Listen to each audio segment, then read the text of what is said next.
আজ ২৫শে ডিসেম্বর একদম সকাল সকাল আমি রেডি হয়ে বেরিয়ে পড়েছি। আর অলমোস্ট পৌঁছেও গেছি দমদমে। তো এখান থেকে আমরা যাব ময়দান। তো এখন আমি নামবো, নেমে তারপরে মেট্রো অ্যান্ড দেন পৌঁছে যাবো আমার ডেস্টিনেশনে। তো স্টেশনে কিছুক্ষণ ওয়েট করলাম, ততক্ষণে ওরা সকলে চলেই আসলো। ওরা কারা? ওরা হচ্ছে বিপাশা, পৌলমী, অন্বেষা। আমরা সকলে মিলে আজকে ঘুরবো। চলো। হয় না কোনো তো ভালো সিরিয়ালে তো ফাইনালি আমরা ময়দান পৌঁছেও গেছি। স্টেশন থেকে বেরোনোর মাত্রই আমরা এত সুন্দর সুন্দর ফুলগুলো দেখতে পেলাম। ফুল দেখতে আমার তো ভীষণই ভালো লাগে, আর ফুল তো আমার অল টাইম ফেভারিট। সেজন্য আমি একটা সানফ্লাওয়ারের বাঞ্চি ফুল নিয়ে নিলাম। আর তারপরে কিছুটা গিয়ে দেখতে পেলাম এলিয়ট পার্কটা খোলা আছে। তো আর কোথায় যাবো, একটু ময়দানটা আরেকটু যেতে হতো, সেই জন্য ভাবলাম যে এখানে বসে কিছুক্ষণ গল্প করা যাক, তারপরে ওদিকে যাওয়া যাবে। বছরের শেষ দিনটা সুন্দরভাবে না কাটালে ঠিক মনটা ভালো লাগে না, যতই যাই হোক না কেন। তবু মনে হয় এই দিনটাকে খুব সুন্দরভাবে কাটানোটা আমাদের প্রত্যেকেরই দরকার। আগে নিজেকে ভালোবাসো, তারপরেই তো অন্যদেরকে ভালোবাসতে পারবে। তবে আমি এখন যে ফেজটার মধ্যে দিয়ে যাচ্ছি, আমার মনে হয় আমার জীবনের সব থেকে খারাপ ফেজ এটা। তা এটা আমার বাড়ির দিক থেকে নয়, আমার বাড়ির দিকে তো বলতে গেলে খুবই ভালোভাবেই আমি আছি। আমার বাড়ির দিক থেকে আমার কোনো রকম কোনো প্রেশার নেই। যে প্রেশারটা আমাদের আসছে স্বাভাবিকভাবেই, একটা মেয়ে হলে তার আত্মীয় স্বজনের দিক থেকে একটা চাপ থাকে, মেন্টালি মানসিক চাপ দিতেই থাকে তার পরিবারে। তো সেই চাপটা যেভাবে আসছে তাতে হয়তো ক্ষতিগ্রস্ত হয় আমার পাপা হবে বা আমি। তো এই সমস্ত চাপগুলোকে নিয়েও আমাকে একটু ভালো থাকতে হয় এই বন্ধু বান্ধবদের সঙ্গে ঘুরে এনজয় করে। কারণ দিন শেষে যখন তুমি ভালো মানুষ হবে, তারপর তোমার ব্যাক এন্ডে কোনো স্ট্রং সাপোর্ট থাকবে না। ভাবছে যে একটাই তো মেয়ে, কেউ কিছু করবে না, যা ইচ্ছা বলা যায়, যা ইচ্ছা করা যায়। মারার হুমকি দেওয়া হয়, মেরে ফেলার হুমকি দেওয়া হয়, ঘর থেকে বের করে দেওয়ার হুমকি দেওয়া হয়, ঘর তুলে দেওয়ার হুমকি হয়। মানে জমি জায়গার লোভ থাকলে যেটা হয়, মানে ভাবছে যে মেয়ের জমি জায়গা তো লাগে না, কি হবে।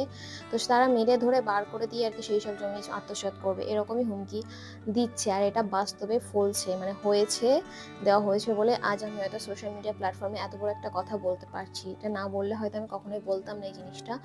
আমার দেওয়ালে পিঠটা ঠেকে গেছে জাস্ট বিকজ অফ এই কথাটা আমি বলতে আজকে বাধ্য হলাম। তো তাদেরও ভাবা উচিত আমরা এতটাও দুর্বল নই বা আমরা এতটাও বোকা নই তাদের সামান্য ওই ফকটিয়ার ওই আওয়াজে আমরা ভয় পেয়ে যাব আর সমস্ত কিছু তাদেরকে একেবারে দিয়ে দেব।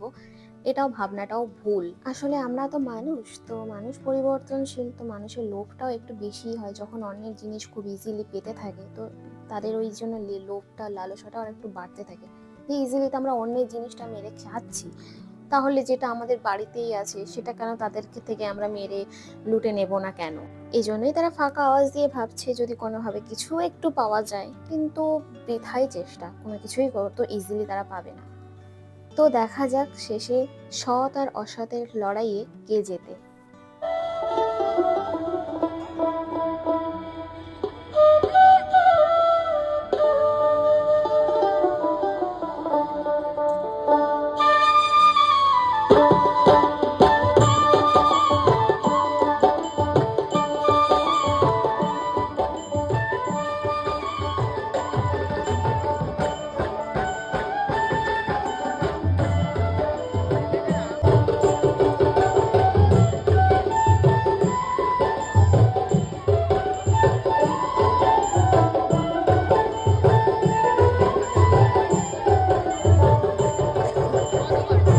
তারপরে আমরা এলিয়ট পার্ক থেকে ঘুরে মোহরকুঞ্জ গেছিলাম। মোহরকুঞ্জ থেকে বেরিয়ে এখানে দেখছিলাম একটা পৌষ পার্বণ হচ্ছিল, তো সেখানে একটু ঘুরলাম, দেখলাম খুব সুন্দর একটা মেলা হচ্ছে, সমস্ত কিছু হস্তশিল্প মানে হাতের কাজের অনেক বিভিন্ন ধরনের সুন্দর সুন্দর জিনিসপত্র, অর্নামেন্টস থেকে শুরু করে অনেক কিছুই ছিল।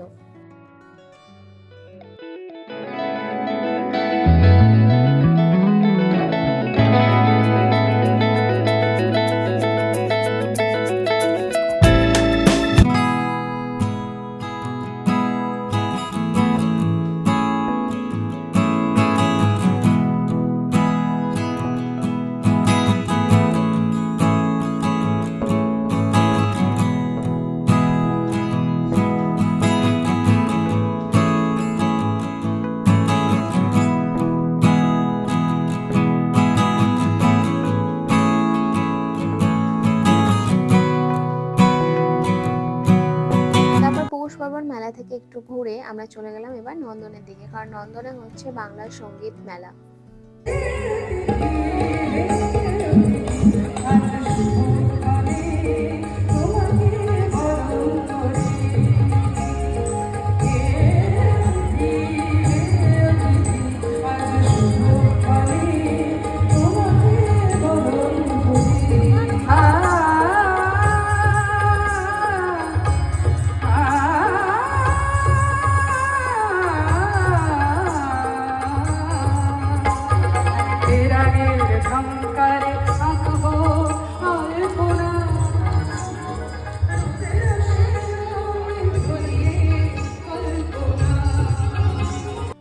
আমার মনে হয় কাউকে ভালো রাখার আগে নিজে ভালো থাকাটা ইম্পর্টেন্ট।